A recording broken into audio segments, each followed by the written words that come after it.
सर्वेभ्यः नमस्कारः। आप सभी को नमस्कार।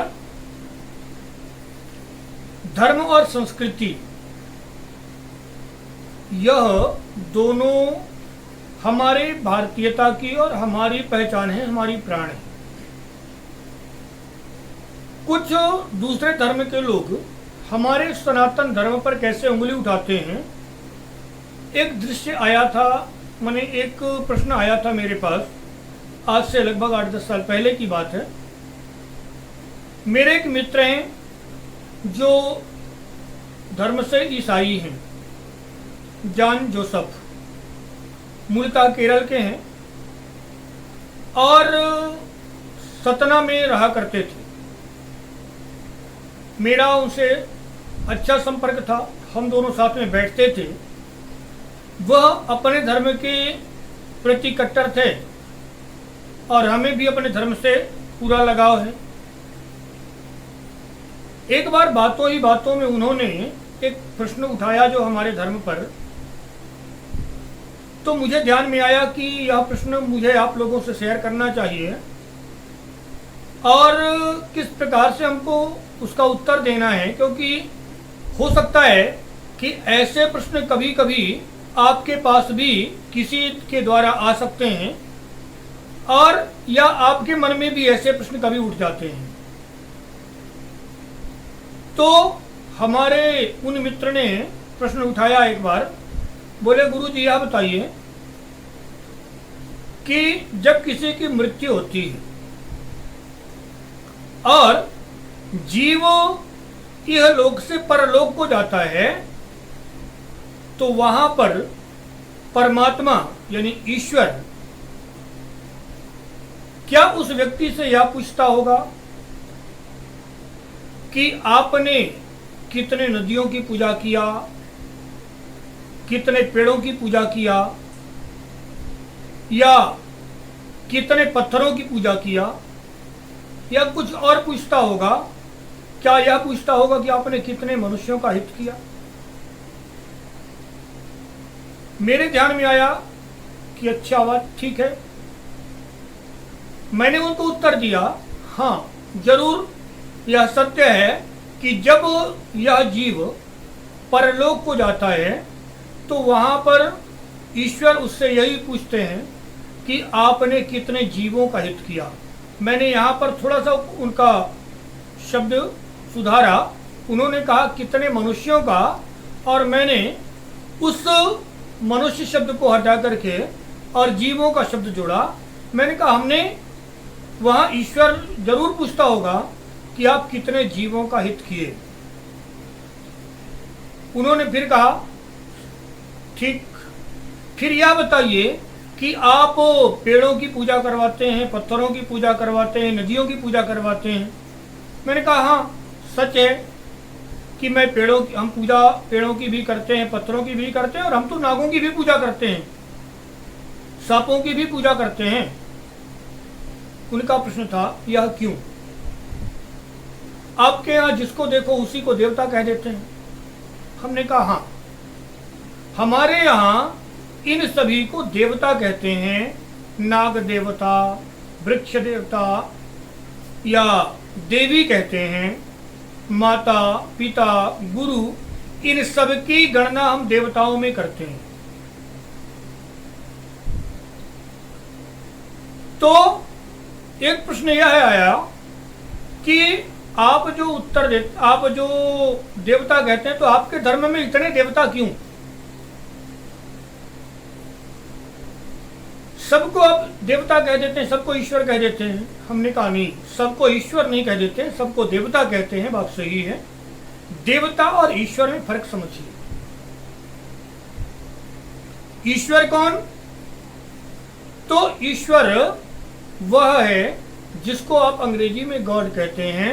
जी for generate, O for operate और डी फॉर डिग्रेट, यानी जिसके पास जन्म देने का यानी सृष्टि की रचना का सामर्थ्य है, जिसके पास ऑपरेट का यानी सृष्टि को चलाने का सामर्थ्य है, और डी फॉर डिग्रेड यानी जिसके पास सृष्टि को समाप्त करने का भी सामर्थ्य है। वह ईश्वर है। और उसके लिए हमारे वेदों ने कहा एको ब्रह्म द्वितीयो नास्ति, एक ही ईश्वर है, दूसरा कोई ईश्वर नहीं है। बाकियों को हमने देवता कहा। अब देवता का अर्थ क्या है? यह ददाति सह देवः, जो हमें कुछ देता है उसको हम देवता कहते हैं। मैंने उनको जवाब दिया कि हम तो पेड़ों की पूजा करते हैं, पेड़ों को हम देवता कहते हैं। क्यों?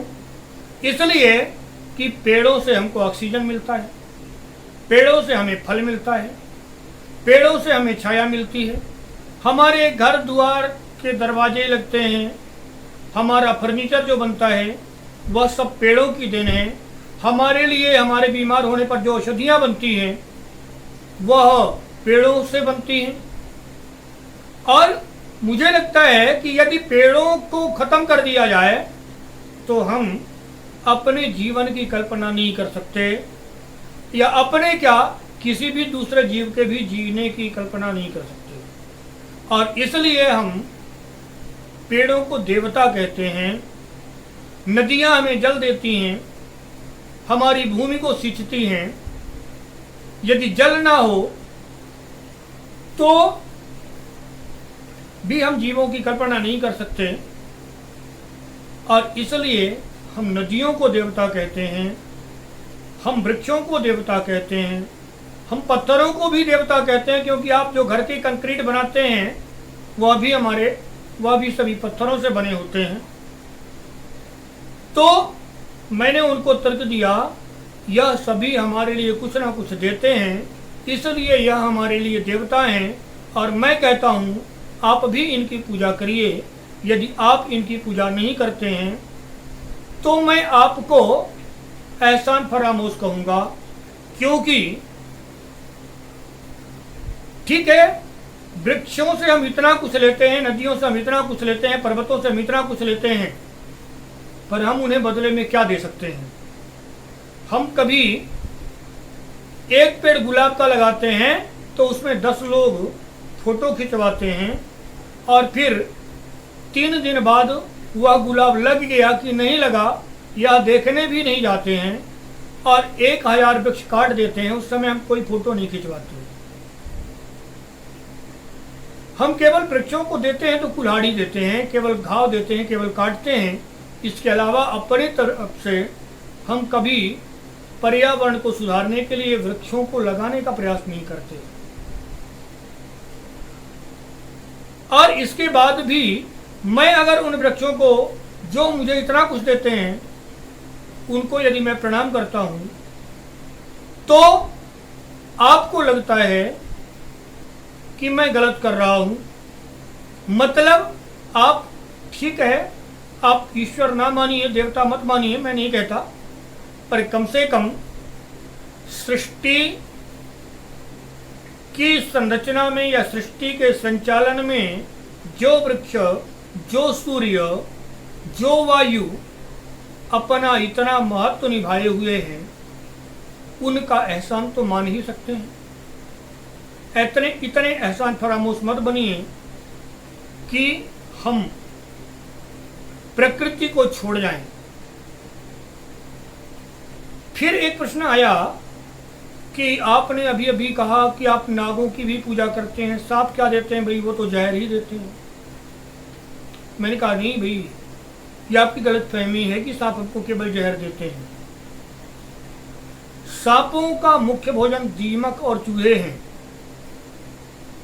और यह दोनों ही हमारी फसलों के लिए नुकसानदायक हैं।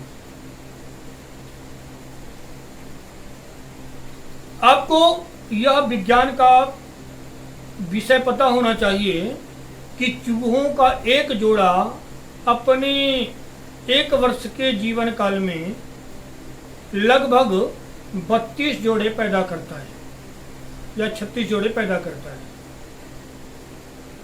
तो यदि एक सांप ने एक चूहे को दिन भर में खाया तो यह केवल एक चूहा नहीं खाया, बल्कि उस एक चूहे के आने वाली जो 32 पीढ़ियां हैं, जो संतानें हैं उनको समाप्त किया। यदि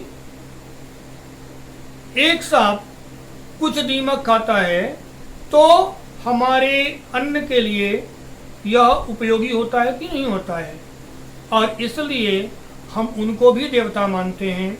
इसके अलावा हम कहते हैं मातृदेवो भव, हमारी माता देवता होती हैं क्योंकि उन्होंने हमें यह शरीर उन्हीं की देने हैं। हमारे पिता देवता होते हैं, पितृदेवो भव, हमारे पिता भी देवता हैं क्योंकि इस शरीर से लेकर के और इस 1 फीट का शरीर जब हम पैदा होते हैं तो मुश्किल से 1 फीट के आसपास शरीर होता है।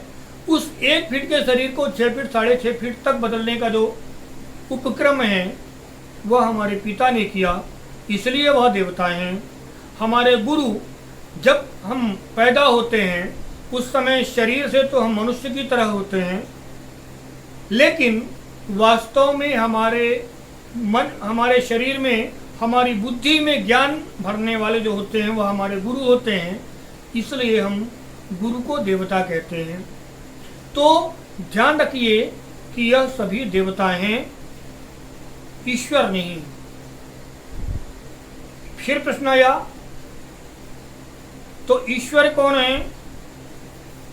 मैंने कहा पहले ही बताया, एको ब्रह्म द्वितीयो नास्ति, परिभाषा मैं पहले ही बता चुका था।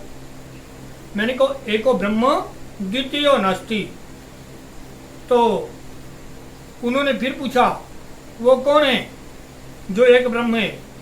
मैंने उपनिषद का वाक्य दोहराया, एको ब्रह्म द्वितीयो नास्ति। हमारे यहाँ उपनिषद में बात आती है कि शिष्य अपने गुरु के पास जाता है और गुरु से वही पूछता है, गुरु जी यह बताइए कि ईश्वर कितने हैं? ईश्वर, गुरु जी ने कहा एको ब्रह्म द्वितीयो नास्ति, एक ही ईश्वर है, दूसरा नहीं है। शिष्य ने पुनः प्रश्न किया, वह ईश्वर कौन है? गुरु जी ने कहा सोस्मी, वह मैं हूं। तो शिष्य ने कहा फिर मैं कौन हूं? गुरु जी ने कहा तत्त्वमसि, वह तुम हो। और बोले यह जो संसार में बाकी जो दिखते हैं, बोले यह भी ईश्वर है। सर्वम खल विदम ब्रह्म, यह सभी ईश्वर का रूप है। शिष्य ने पुनः कहा गुरु जी तब तो बहुत से ईश्वर हो गए। गुरु जी ने फिर कहा नहीं, एक ही ईश्वर है, एक ही ईश्वर है। और फिर इतने सारे रूपों में? गुरु जी ने कहा हाँ, यूं समझिए कि पानी, इसकी मूल संरचना H2O है। पानी समुद्र में भरा है तब भी H2O है, कुएं में भरा है या नदी में भरा है तब भी H2O है, तालाब में भरा है तब भी H2O है, मटके में भरा है तब भी H2O है, और गिलास में भरा है तब भी H2O है। यदि गिलास का पानी कहता है कि मैं पानी हूं तो क्या वह गलत कहता है? नहीं। यदि मटकी का पानी कहता है कि मैं पानी हूं तो क्या वह गलत कहता है? नहीं, वह भी सही है। हाँ, सामर्थ्य अपना अपना है। आप गिलास के पानी को पी करके पचा जाएंगे, लोटे के पानी को जब बहुत प्यासे होंगे तो पी जाएंगे, पचा जाएंगे। मटकी का पानी पीकर पचाने में बड़ा परिश्रम करना होगा। धीरे धीरे करके पी सकते हैं, पर एक साथ पीना चाहें तो थोड़ी देर बाद उल्टी होने लगेगी। मटकी का पानी किसी तरह से पी सकते हैं, पर कुएं के पानी में अगर आप गिर गए तो कुएं का पानी आपको पचा जाएगा। ऐसे कई कुओं के पानी को तालाब का पानी पचा जाएगा, कई तालाब के पानी को नदी का पानी पचा जाएगा, और कई नदियों के पानी को समुद्र का पानी पचा जाता है। तो जितना बड़ा पात्र है उसका उतना बड़ा सामर्थ्य है। पर ध्यान रखना चाहिए कि मूल वही है, जो गिलास का मूल है वही समुद्र का मूल है। और इसलिए जो मेरे अंदर जिस जीव का संचार है, जिस आत्मा का संचार है या जिस प्राण का संचार है, उसी प्राण का संचार एक कुत्ते के अंदर भी है, एक मच्छर के अंदर भी है, एक सांप के अंदर भी है। और इसलिए यह पृथ्वी जितनी मेरी है उतनी ही उस मच्छर की भी है, उतनी ही उस सांप की भी है। हाँ, कुछ जगह पर हमें असुविधा होती है और उन असुविधाओं के कारण हम इन जीवों को मारते हैं। इस बारे में मैं फिर कभी बात करूंगा। लेकिन एक बात मैं बता दूं कि हमारे धर्म पर उंगली उठाने वाले हमारे धर्म पर जो विशेष रूप से यानी जो विधर्मी लोग हैं वही करते हैं, और हमारे धर्म के लोग भी उनका साथ देते हैं, क्योंकि उन्हें अपने धर्म का स्वयं का ज्ञान नहीं है। यदि जानकारी अच्छी लगे हो तो यह जानकारी अपने मित्रों को जरूर शेयर करिएगा, और यदि अच्छी नहीं लगी तब भी शेयर करिएगा। और यदि आपको लगता है कि मेरे प्रश्नों के उत्तर कहीं गड़बड़ थे तो आप कमेंट करके उनको करेक्ट करने का भी प्रयास कर सकते हैं।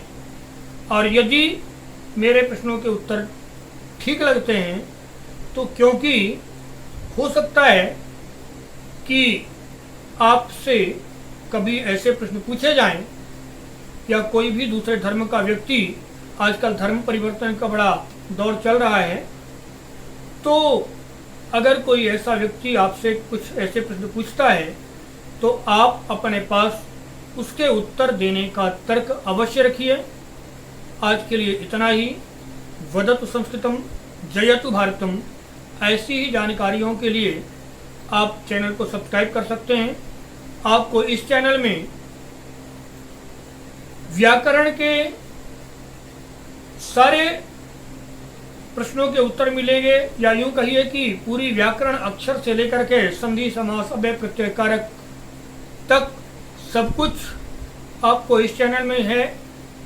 6वीं कक्षा से लेकर के 12वीं कक्षा तक की NCERT की पुस्तक संस्कृत के सभी पाठ आपको इस चैनल में मिल जाएंगे। इसलिए यह चैनल आप अपने विद्यार्थी मित्रों के लिए और अपने बुजुर्गों के लिए भी शेयर कर सकते हैं, क्योंकि धर्म जितना मेरा है उतना ही आपका है। और यदि हम धर्म की रक्षा में, अपनी संस्कृति की रक्षा में, अपने संस्कृत भाषा की रक्षा में थोड़ा सहयोग कर पाएं तो यह हमारे लिए खुशकिस्मती होगी, और यह हमारा सौभाग्य होगा कि हम अपने धर्म की रक्षा के लिए कुछ कर पा रहे हैं। आज के लिए इतना ही। एक बार फिर से आप सभी को नमस्कार।